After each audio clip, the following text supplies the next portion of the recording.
नमस्कार 99 न्यूज के इस बुलेटिन में आपका स्वागत है। मैं हूं आपके साथ सोमनाथ तिवारी। बढ़ते हैं आज की खबरों की ओर। कतरास थाना क्षेत्र के निश्चितपुर नर्सिंग होम बुधवार को रण क्षेत्र में तब्दील हो गया।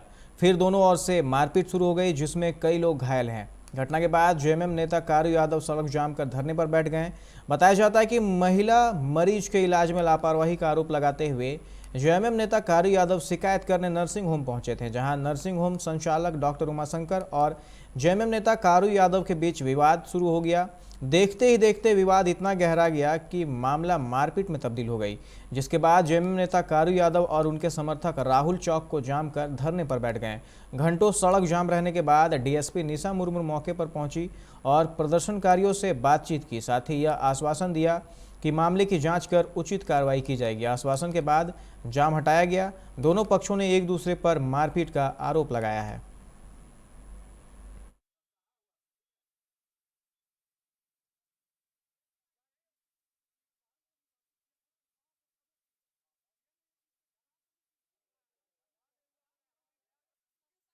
उसको भी सब पता कि हमको भी मारे, मारने लगा, मार के पूरा दम नलिया में झटा पकड़ के सुता दे पूरा ऊपर घोसे।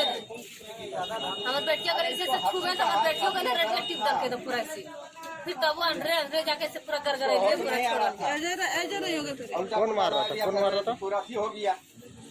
कौन लोग हमला किया आप लोग को? चेका पिया ये ने चढ़ा दिया पानी। 10, 15 को 20, 25 को लड़का था सर, सब मारने लगा, सब भोकी लेकर आया, ये लोग के सबके डंगाया। हमको पूछा आप ही भर्ती है? करे हाँ, हमको का पता था, हमको भी मारेगा।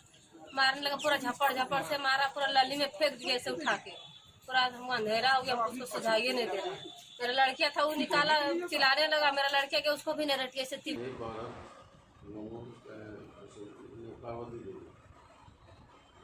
आए मेरे पास बेहोशी गया, हम उसको भर्ती किए,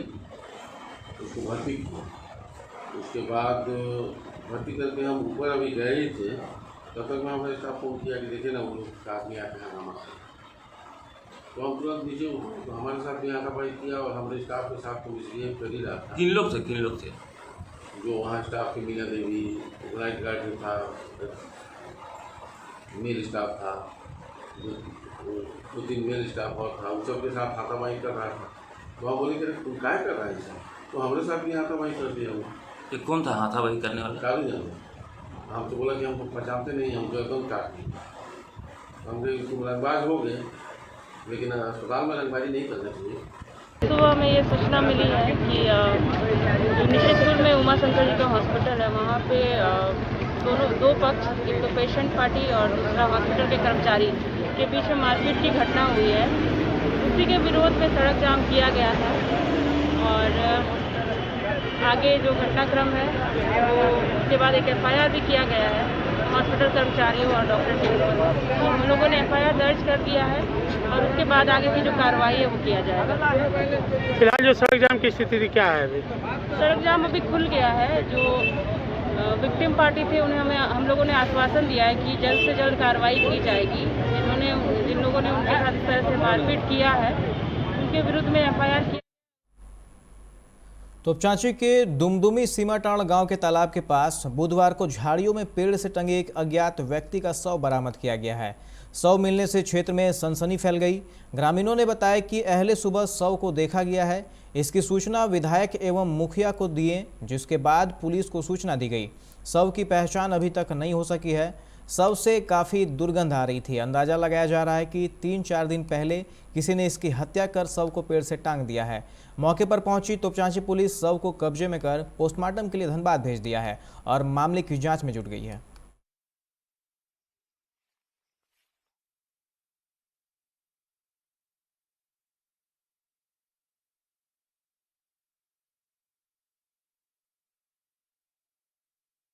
सुबह सुबह ग्रामीणों के द्वारा मुझे बताया गया कि एक व्यक्ति की लाश टंगी हुई। तो इसके उपरांत मैंने यहाँ पुलिस प्रशासन को फ़ोन किया कि हमारे गांव के सीमाटाण में एक व्यक्ति की लाश टंगी हुई है, और मैं खुद भी जाके देखा, क्योंकि लाश की पहचान तो नहीं हो पा रही है, क्योंकि चेहरा उसका पूरा खराब हो चुका है और चेहरे के ऊपर कोई मास्क टाइप का कुछ लगा दिया गया है। तो घटना यही है और मुझे पूरा आशा और उम्मीद है कि पुलिस प्रशासन इस गुत्थी को जल्द से जल्द सुलझाएगी कि ये हत्या है या आत्महत्या है, और शव की पहचान भी जल्द। जिले भर में हर्षोल्लास के साथ बकरीद पर्व मनाया जा रहा है। इस मौके पर निरसा में मुस्लिम समुदाय के लोगों ने सादगी और कोरोना गाइडलाइंस के नियमों का पालन करते हुए त्यौहार को मनाया। बकरीद के इस पर्व को देखते हुए पुलिस और जिला प्रशासन सुबह से ही चौक चौराहों पर मुस्तैद दिखी। निरसा मुख्य बाजार चौक पर निरसा एसडीपीओ सहित निरसा थानेदार सुभाष सिंह अपने दल बल के साथ तैनात दिखे।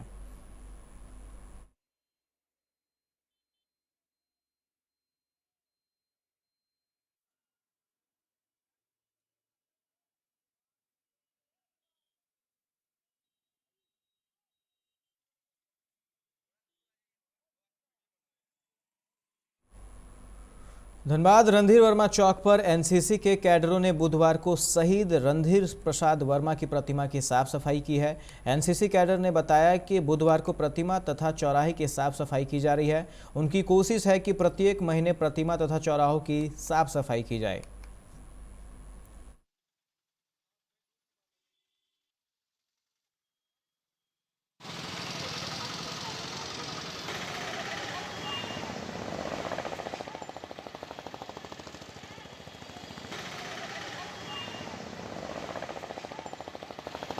हमारे यूनिट ने अडॉप्ट किया हुआ रणधीर वर्मा चौक को, और हमने इसकी समय समय पर साफ़ सफाई करते हैं हम लोग आके। रणधीर वर्मा चौक, रणधीर वर्मा आईपीएस ऑफिसर थे धनबाद के, जिन्होंने बैंक ऑफ इंडिया में रॉबरी के समय गुंडों को ये किया, अपने सबको साफ किया उन्होंने, और ये लोग इसके लिए उनको अशोक चक्र भी मिला। अशोक चक्र अवार्डी हैं, और हमारी यूनिट ने अडॉप्ट किया हुआ है, तो हम लोग समय समय पर आके इसकी साफ़ सफाई करते रहते हैं। तो मतलब वो समय का डिफ्रेंशिएट क्या है कि कितने महीने 2 महीने के अंतराल पे आके अपना साफ़ सफाई करते रहे, क्योंकि कोविड के चलते थोड़ा समय का लैप्स लेना पड़ता है। आपका परिचय दे दीजिए। मैं sergeant Anita Singh, 5 Jharkhand girls independent company. Saraikela के कांड्रा आजाद बस्ती में नाली निर्माण नहीं होने से नाली का गंदा पानी सड़क पर बहता है, जिससे आम लोगों में नाराजगी है। इसे लेकर स्थानीय महिलाओं में आक्रोश है। महिलाओं ने कहा कि आजाद बस्ती में नाली की व्यवस्था नहीं होने के कारण जल निकासी अवरुद्ध है, जिससे आवागमन करने वालों को परेशानियों का सामना करना पड़ रहा है। लोगों को सड़क पर जमे नाली का पानी से होकर गुजरना पड़ रहा है। इसमें कई तरह का बीमारी होता है, बच्चा लोगों का भी बहुत दिक्कत होता है। आप देख सकते हैं इधर इतना पानी जमा हुआ है, यहाँ आने जाने में कितना दिक्कत हो रहा है। लेकिन हम लोग पंचायत में बहुत बार बोल चुके हैं, कोई कार्रवाई नहीं हुआ है। इसलिए हमको यहाँ नली का बहुत जरूरी है। नली यहाँ का पानी निकल जाए। मेरा द्वार में बहुत पानी होता है। बरसात का महीना में हम लोग का बहुत दिक्कत होता है, घर घुस जाता है पानी, बहुत दिक्कत होता है। मच्छर के लिए दिक्कत होता है, पानी की बुखार होने के लिए दिक्कत होता है। मैं प्रतिमा देवी हूँ और इस गांव के एक्टिव वुमेन हो। हमारे सभी गांव के लोग हम लोग को यहाँ पर बुलाए हुए हैं ये नाली की समस्या के दिखाने के लिए कि हम लोग का समस्या का समाधान जल्द से जल्द कीजिए। इसमें मच्छर पैदा हो रहा है, आने जाने में असुविधा हो रहा है और लोगों को काफ़ी दिक्कत का सामना करना पड़ रहा है। उनको जल्द से जल्द देश में कोरोना वायरस की तीसरी लहर की चिंता लगातार बढ़ रही है। इसी बीच कोरोना वायरस के डबल अटैक का भी खतरा बढ़ गया है। देश में कोरोना के डबल वेरिएंट का पहला अटैक सामने आया है। देश में एक ही व्यक्ति में 2 अलग अलग वेरिएंट का पहला अटैक सामने आया है। असम में एक महिला डॉक्टर को एक ही समय पर कोरोना वायरस के 2 अलग अलग वेरिएंट से संक्रमित पाया गया है, जो देश में इस तरह का पहला मामला हो सकता है। भारतीय चिकित्सा अनुसंधान परिषद के क्षेत्रीय मेडिकल रिसर्च सेंटर के वरिष्ठ वैज्ञानिक डॉक्टर बी बोरकाकोटी ने यहाँ यह जानकारी दी। पंजाब कांग्रेस में नवजोत सिंह सिद्धू के प्रदेश अध्यक्ष बनने के बाद भी विवाद शांत होने का नाम नहीं ले रहा है।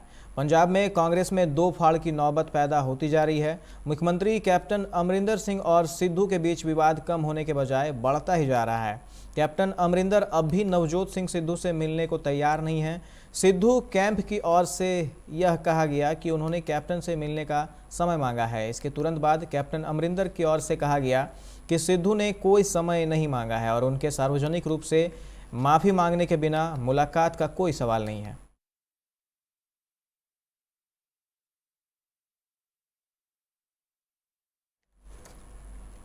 भारत में कोरोना संक्रमण के आंकड़े आज एक बार फिर बढ़े नजर आ रहे हैं। मात्र एक दिन में भारत में संक्रमितों की मौत का आंकड़ा 3,998 पर पहुंच गया है, जिसमें महाराष्ट्र की अहम भूमिका है। दरअसल यहां पुरानी मौतों के आंकड़ों को अपडेट किया गया है, जिससे देश में कोरोना संक्रमण के कारण अब तक कुल 4,18,480 लोगों की मौत हो चुकी है। केंद्रीय स्वास्थ्य मंत्रालय ने बुधवार सुबह यह आंकड़ा जारी किया है। फर्रुखाबाद के मुख्य न्यायिक मजिस्ट्रेट प्रवीण कुमार त्यागी ने पूर्व मंत्री सलमान खुर्शीद की पत्नी के खिलाफ अब गैर जमानती वारंट जारी कर सुनवाई के लिए 16 अगस्त की तिथि नियत की है।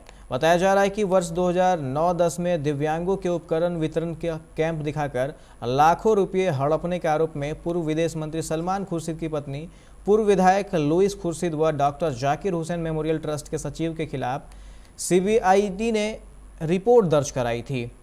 आरोप पत्र दाखिल होने के बाद न्यायालय ने आरोपियों को उपस्थित होने के आदेश दिए थे। दिल्ली, यूपी, बिहार समेत देश के कई राज्यों में आज भारी बारिश का अलर्ट है। मौसम विभाग का कहना है कि दिल्ली NCR में अगले 2 दिन तक बारिश होने की उम्मीद है। यूपी में आंचलिक मौसम विज्ञान केंद्र का कहना है कि लखनऊ में बादल छाए रहेंगे और बारिश होगी। मौसम विभाग ने शहर समेत सीतापुर, हरदोई, कानपुर देहात, कानपुर नगर, उन्नाव और आसपास के जिलों में तेज बारिश की चेतावनी जारी की है। महाराष्ट्र में रायगढ़ और पुणे समेत 5 जिलों के लिए बारिश का रेड अलर्ट जारी किया गया है। उत्तराखंड में नैनीताल और पिथौरागढ़ जिले के लिए बारिश की चेतावनी है। बिहार में भारी बारिश के कारण नदियों का जलस्तर बढ़ गया है। मधेपुरा के उदाकिशुनगंज बुधमा पुलिस कैंप के सुखासनो हनुमान मंदिर में हनुमान मंदिर के महंत को गोली मारकर हत्या कर दी गई है। आज सुबह महंत की लाश मंदिर के 300 मीटर दूर मिली तो इलाके में हड़कंप मच गया। महंत अपने अन्य 2 सहयोगियों के साथ रात भगैत में गए थे। वहां से वापस लौटने के बाद मंदिर पर ही सो गए। वहीं घटना की सूचना मिलते ही पुलिस मौके पर पहुंचकर छानबीन में जुट गई है। पटना के रानी तालाब थाना क्षेत्र के शिवपुर चौक के पास तेज रफ्तार स्कॉर्पियो ने बाइक में टक्कर मार दी। इसमें बाइक पर बैठे एक युवक की मौके पर ही मौत हो गई, जबकि दूसरे की हालत गंभीर है। टक्कर लगते ही स्कॉर्पियो अनियंत्रित होकर एक पेड़ से टकरा गई।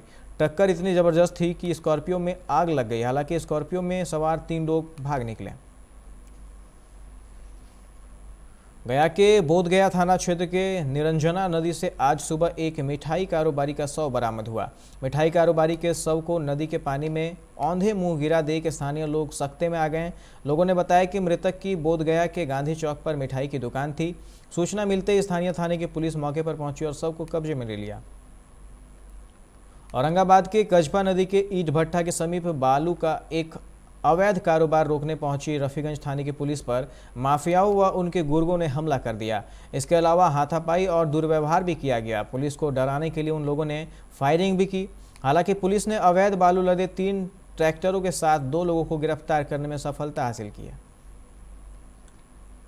झारखंड के विभिन्न हिस्सों से 24 घंटों में 33 नए पॉजिटिव मरीजों की पहचान की गई है। इनमें सर्वाधिक बोकारो से 8 मरीज शामिल हैं। वहीं कोरोना से ठीक होने वालों की संख्या 49 रही।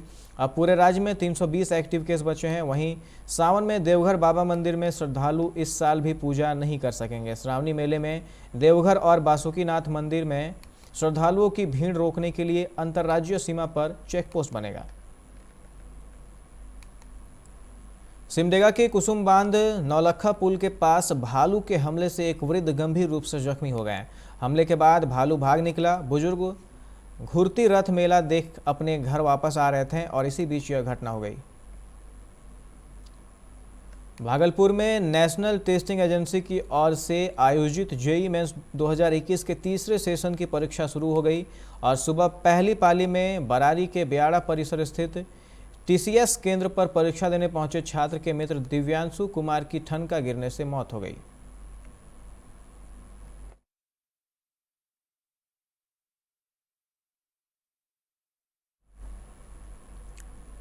इस बुलेटिन में फिलहाल इतना ही। तमाम खबरों के लिए आप देखते रहें 99 न्यूज। नमस्कार।